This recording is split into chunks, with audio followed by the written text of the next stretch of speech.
Back door was unlocked. I noticed that first, before anything else. I always locked it when I left. Always.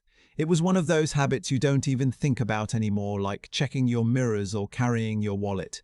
The back door gets locked. That's just how it is. But it wasn't locked that morning. I'd come home 14 days early because the contract fell through. The company I'd been doing electrical work for out in Castor had a dispute with the general contractor. Work stoppage. Nobody's fault. Everybody go home. My supervisor called me at 6 in the morning on a Tuesday and said, "Pack your gear, Marcus. Job's done." I didn't even argue. I just started loading my truck. I figured my wife would be surprised. Maybe pleased. We'd had a rough stretch. Not bad enough to talk about with anyone, but the kind of rough that comes from me being gone too long, too often. My daughter was 16. These years go fast. Her mother kept telling me over the phone, "You're missing them." And she wasn't wrong. I knew she wasn't wrong. So I thought, 14 days early. That's a gift. Take it. I drove the 9 hours straight, stopped once for gas and a sandwich I didn't finish, and pulled into the driveway at 11:40 at night. All the lights were off except the kitchen. My wife's car was there. Everything looked normal. The back door was unlocked. I told myself she'd just forgotten. It happened. I set my bag down, drank a glass of water, and went upstairs. My wife was asleep. I didn't wake her. I checked my daughter's room out of habit, just to look at her. The way you do when they're still small and you come home late and you just need to see them there. Her bed was empty. Not messy empty, like she'd gotten up for water. Made and smooth, like it hadn't been slept in. I stood in the doorway for a long moment. Then I went back to the bedroom and turned on the lamp. My wife blinked at me. Then her face did something I didn't understand. It moved through surprise and landed somewhere that looked like relief. And that bothered me more than the empty bed. "Marcus," she said, "you're home. Where's Brianna?" She sat up, pushed her hair back. "She's at a program, a therapeutic boarding program, out in Macon County." I didn't say anything right away. I stood there and waited for more, and when more didn't come, I said, "What does that mean?" "It's a residential program for teenagers." "She was struggling, Marcus. You weren't here. I didn't know what else to do." I asked her when. She said 5 weeks ago. I asked her why. She said 5 weeks ago. I asked her why she hadn't told me. She said she'd tried to bring it up and I'd always been tired, or driving, or there was bad signal. She said it had all happened fast. She said the school had recommended it. Every sentence landed a little wrong. Not like a lie exactly, more like a story someone had practiced but kept forgetting the order of. I asked for the name of the place. "Turning Point Youth Services," she said. "It's residential. They don't allow outside communication for the first 90 days. It's part of the program. 90 days. They say it's important for the process." I sat on the edge of the bed. I was still in my work clothes. I thought about my daughter's room. The smooth, untouched bed. 5 weeks. 90 days of no communication. And she was... I did the math. She was supposed to be there for how long? My wife had said program.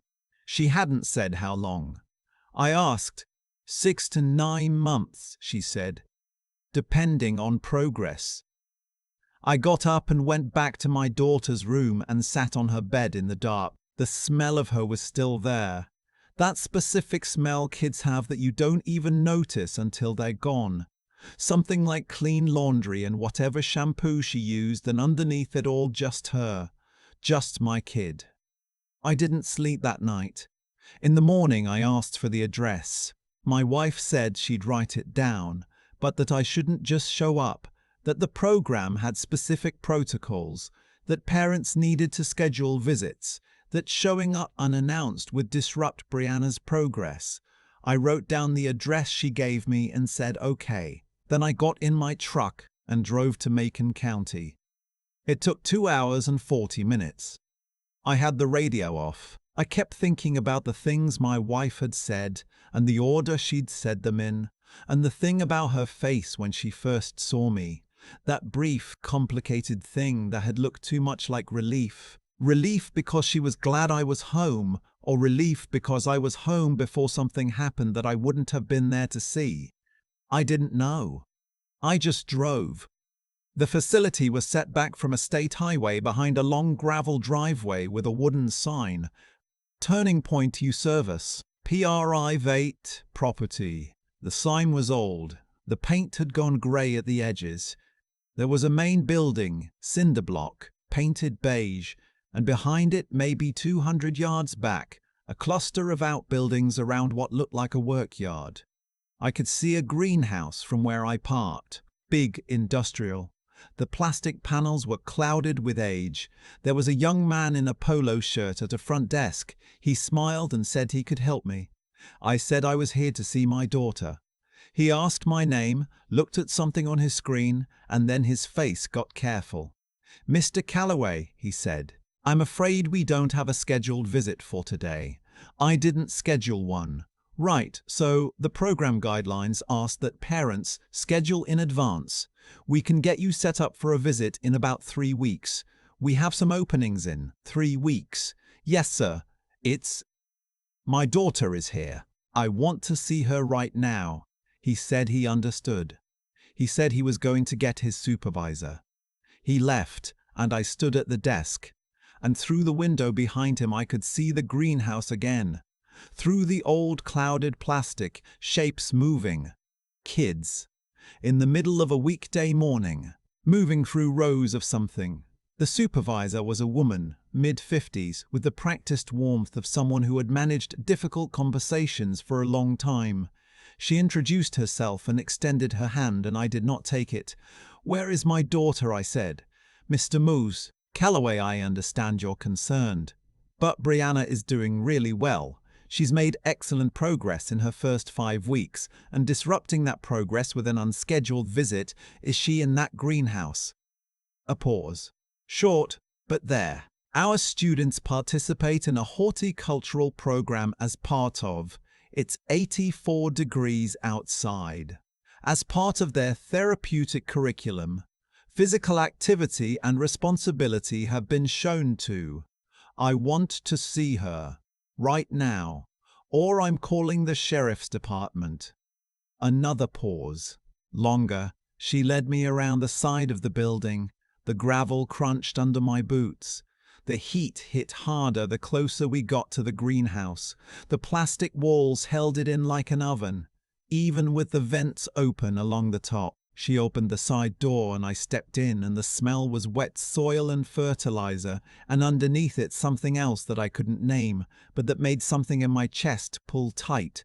There were 11 kids in there, all teenagers, all moving through rows of plants in what I understood was supposed to look like purposeful activity. I saw Brianna in the 3rd row from the back. She didn't see me right away. She had her head down, working at the base of a tomato plant with a small hand trowel. Her hair was pulled back. She was thinner than the last time I'd seen her. Noticeably thinner, not in a way you could explain away. Her arms below her t-shirt sleeves were darker from sun, and her hands were. I had to look twice. Her hands were rough, calloused the way mine got after months on a job site. Her hands shouldn't look like that. She was 16. I said her name.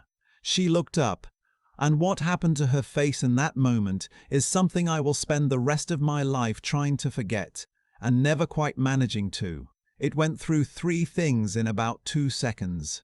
First, confusion, because her brain couldn't figure out why I was in this place, in this context, out of all the places I could possibly be. Then something that broke open. And then, and this was the one that got me, fear. She looked afraid, but not afraid of me. Afraid for me. Like my being there was dangerous. She said, "Dad," just that. I walked to her. I didn't look at the supervisor. I put my arms around my daughter, and she was shaking, and she grabbed the back of my shirt with both hands the way she used to do when she was small and scared of something. I said, "I'm here, I got you." She said, "They told me you signed the papers." They said you didn't want me to come home. I held on to her. They said you and Mum decided together. They said, her voice broke. I kept asking if I could call you. They kept saying you'd specifically requested no contact, that it was better for me if I didn't hear from you yet. I thought, she stopped. I thought you were done with me. The supervisor behind me started saying something about program guidelines and the consent documentation, and how everything had been fully executed in compliance with state requirements, and I turned around and I said very quietly that she needed to stop talking. I signed nothing. I wasn't there when any papers were signed. I was in Casper, Wyoming, running cable through a commercial building on week 3 of an 8-week contract, and my signature was nowhere on any document because no one had called me. No one had told me, and my wife had known exactly where I was. I took my daughter's hand and I walked her toward the door.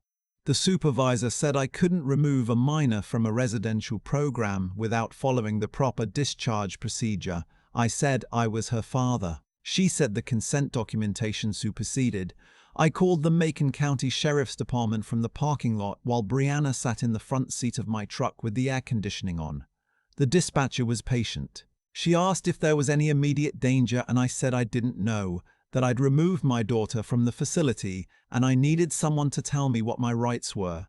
She said a deputy would be there in about 20 minutes. Brianna didn't say much while we waited.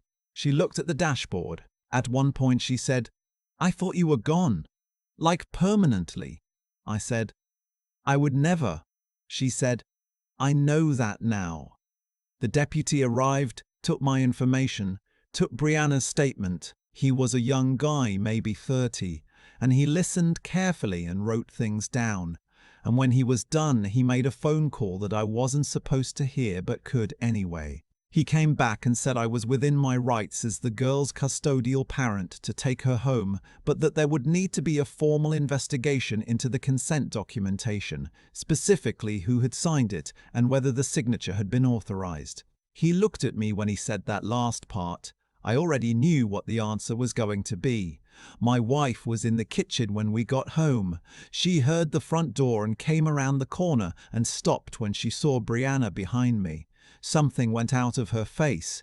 Not guilt exactly, more like the calculation going out. Like someone shutting down a program. She said, "You shouldn't have done that." I said, "Which part? The part where I brought my daughter home, or the part where I found out you signed my name?" She didn't answer. What happened over the next 3 weeks was the hardest thing I've done outside of losing my own mother. There were lawyers. There were investigators from the state. There was a very long conversation I had with Brianna one night on the back porch where she told me things about the facility that I won't repeat here in detail, but that I will say were consistent with what investigators later found. Kids working 5 to 6 hours a day in the greenhouse, and the yard lobbed as therapeutic activity, billed to parents at rates consistent with clinical programming, minimal schoolwork, restricted communication framed as treatment protocol, staff with no clinical credentials performing what was documented as therapeutic interventions. The woman who ran it, a man named Aldrich who turned out to be the actual license holder, his wife, the one I'd met as supervisor, was charged on 8 counts, including fraudulent billing to insurance providers and falsification of consent documentation. My wife had signed my name to the intake forms. Her attorney argued she genuinely believed the program was legitimate and that she panicked and made a bad decision about the signature. The judge wasn't particularly moved by that. She pled to a lesser charge, 18 months probation, mandatory counseling, a civil judgment that we're still working out. I'm not going to pretend the marriage recovered. It didn't. But I'll tell you the thing I think about most, the thing that I come back to when I'm trying to figure out what to take from all of this. About 2 months after everything, when Brianna was back in school and things had gotten quiet enough to breathe again, she came home one afternoon and sat down at the kitchen table where I was going through some paperwork, and she said, "Dad, can I make grilled cheese?" I said, "Sure." She made 2. She slid one in front of me. I said, "Extra cheese?" She said, "Obviously." We ate at the kitchen table and she talked about something that had happened in her history class, and I listened, and at some point I realized my shoulders had dropped about 3 inches from where they'd been sitting for the last 2 months. I don't know what you do with grief exactly. I don't know what you do with the knowledge that your kid spent 5 weeks in a locked facility believing her father had abandoned her, that she dug her hands into the soil of a commercial greenhouse and hardened the skin of her palms while believing every day that the person who was supposed to protect her had signed a piece of paper and walked away. But I know she made me a grilled cheese sandwich with extra cheese, and I know I was there to eat it. The grilled cheese is the thing I keep coming back to. Not the courtroom, not the paperwork, not the night I sat on Brianna's empty bed in the dark with my work clothes still on, trying to figure out how 5 weeks had passed while I was 4 states away, and nobody thought to call me. I come back to her standing at the stove, flipping a sandwich, asking me if I wanted extra cheese like it was the most ordinary Tuesday in the world. That's when I understood something I hadn't been able to name through all of it. What she was rebuilding wasn't just trust in me, it was trust in ordinary life. The idea that a normal afternoon could just be a normal afternoon again. I've thought a lot about what made all of this possible, not in the sense of what went wrong, because that part is obvious, but what allowed it to be repaired. And I think it comes down to something I didn't have the language for while it was happening. But I can see clearly now. The first piece is integrity, not the word you put on a resume, the actual thing. The thing that makes you drive 2 hours and 40 minutes without calling ahead because something in your gut says the story doesn't hold together. My wife had built a whole structure out of omissions and small misdirections, and it held together fine from a distance. The signature on those intake forms looked like mine to anyone who didn't know my handwriting well enough. But integrity isn't just about what you sign, it's about what you're willing to do when the inconvenient thing turns out to be true. I could have accepted the explanation. It would have been easier. A lot of people do. The second piece is the willingness to think clearly under pressure, not intelligence in the academic sense. Just the discipline to slow down when everything in you wants to react, and ask, what do I actually know, what am I assuming, and what do I need to find out? When the supervisor started reciting program guidelines at me, the easy response would have been to argue louder.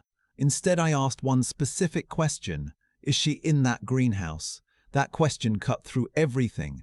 Precision matters more than volume, almost always. The third piece, and this is the one that took me longest to understand, is simply staying. Not quitting when it gets hard in the ways you didn't expect. I'd already been failing at that in smaller ways before any of this happened. Being gone too long, too often.